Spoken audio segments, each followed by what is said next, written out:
자, 이번 시간에는 제목 보시는 것처럼 상가 재건축, 상가나 오피스텔, 집합 건물 재건축이에요. 아파트 재건축 같은 게 아니라 상가 재건축, 오피스텔 재건축, 이런 집합 건물 재건축에서 재건축을 시행을 대행하는 그런 업체가 있잖아요. 이런 시행 대행 업체, 즉 시행 대행사의 자격 요건은 별도로 없는 것인지, 아니면 별도의 자격 요건이 있는 것인지, 여기에 대해서 한번 살펴보도록 하겠습니다.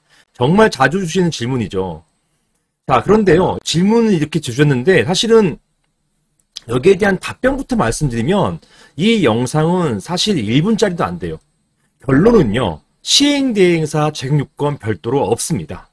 이런 시행대행사가 되기 위해서 별도의 요건이 필요한 거 없어요. 따라서 자본금이나 상근 인력 또는 사무소의 규모, 이런 것들 전혀 필요 없습니다. 이런 게 없어요. 이런 게 없기 때문에 자, 이런 부분이 사실은 우리 아파트 재건축, 이런 우리 일반적으로 알고 있는 이런 공공 재건축하고 다른 점이 바로 이 점입니다. 자, 여기 대해서 사실은 결론부터 말씀드렸기 때문에 이하 동영상은 사실 안 보셔도 상관은 없지만 왜 이런 결론이 나타나는지 여기 대해서 이제 자세하게 알고 싶으신 분은 이제 이후의 영상을 보시면 되겠습니다. 자, 한번 그 이유를 한번 보실게요. 요거는요, 비교를 통해서 알 수밖에 없어요. 자, 보시겠습니다. 재건축을 하시려는 분들은 정말 잘 알고 계신 법이겠어요. 이게 뭐냐면, 보시는 것처럼 도시 및 주거환경정비법, 도시정비법이라고 하죠. 이게 아파트 같은 공동주택 재건축에서 이런 법이 쓰입니다. 그래서 보통 우리가 재건축할 때 나오는, 재건축이나 재개발할 때 나오는 법이 바로 이 도시정비법이에요. 여기는 우리가 특히 아파트 재건축이 많이 이루어지기 때문에, 또는 아파트 일대 또는 노후화된 그런 어떤 구역에 대해서 재건축을 또는 재개발을 재건축 또는 재개발을 하기 위해서 이 법이 가장 많이 사용된단 말입니다. 바로 도시정비법이에요. 여러분들 재건축과 재개발은 아시죠? 재건축은 어느 지정 단위 구역에서의 건물들을 새롭게 만드는 걸 말하는 것이고, 재개발은 그 전체 구역의 땅을 전부 다 갈아엎는 거예요. 이게 좀 다릅니다. 재개발과 재건축 구별하셔야 돼요. 그래서 어떤 분들은 재개발 말씀하시는데 들어보니 재건축이에요.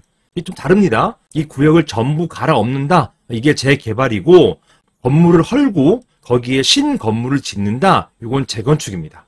아무튼 이런 재건축, 이런 공동주택을 위한 재건축, 이런 것들은 보시는 것처럼 도시 및 주거환경정비법, 도시정비법에 따라요. 이런 법하고요. 여러분 보시는 것처럼 여기에 상가재건축 있잖아요. 이 상가재건축은 이 법 따르지 않습니다. 자, 이런 아파트 같은 도시정비법에는 어떻게 이런 시행대행사의 요건을 규정하고 있는지 요거 한번 보실 필요가 있어요. 그래야만 비교가 되기 때문입니다. 자, 보실게요. 자, 도시정비법, 도시 및 주거환경정비법. 저는 원래 이런 상가 재건축부터 시작한 건 아니에요. 원래는 아파트 재건축 자문을 오래 했습니다. 제가 아파트 재건축 조합장까지도 역임했던 사람이에요. 물론 조합장 직무 대행자였지만 제가 오랜 기간 동안 이런 재건축, 특히 아파트 재건축, 이런 도시정비법상의 재건축을 해왔었기 때문에 이 부분과 그 다음에 상가 재건축 같은 이런 집합건물 재건축, 이 집합건물 재건축은 재건축에 대해서 알고 있었지만 이 재건축, 특히 이런 상가 재건축 같은 집합건물 재건축이 이슈화돼가지고 많이 활성화된 것은 사실 근래입니다.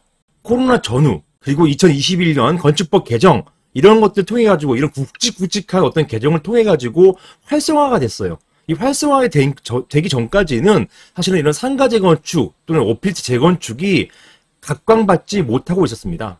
근래 들어서 이렇게 이슈가 된 것입니다.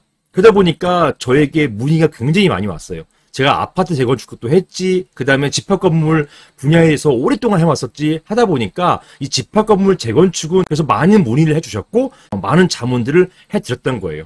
그리고 축적된 판례, 노하우가 있는 것이고요. 이런 점 때문에 제가 아파트 재건축과 이런 상가 재건축, 이런 다른 점 비교 분석을 해드릴 수가 있는 거예요. 자, 이런 비교 분석 해드리는 중입니다. 어떻게 해드리냐 보시겠습니다. 자, 이 법을 비교하면 돼요. 법에는요, 도시정비법 102조에 정비사업 전문관리업, 요게요, 정비사업체라고 하는데요. 요게 바로 시행대행사예요. 정비업체 또는 정비사업체 이렇게 표현하는데 법적 용어는 정비사업 전문관리업체예요. 정비사업 전문관리업을 하는 그런 업체, 보통 정비사업체라고 하는데요. 시행대행사라고도 합니다. 실무상으로는 시행대행사 이렇게 많이 하죠. 이런 정비사업체, 이런 정비사업체의 등록에 대한 규정을 도시정비법에 규정하고 있는데요. 여기에서 이런 정비사업체의 요건이 나와요.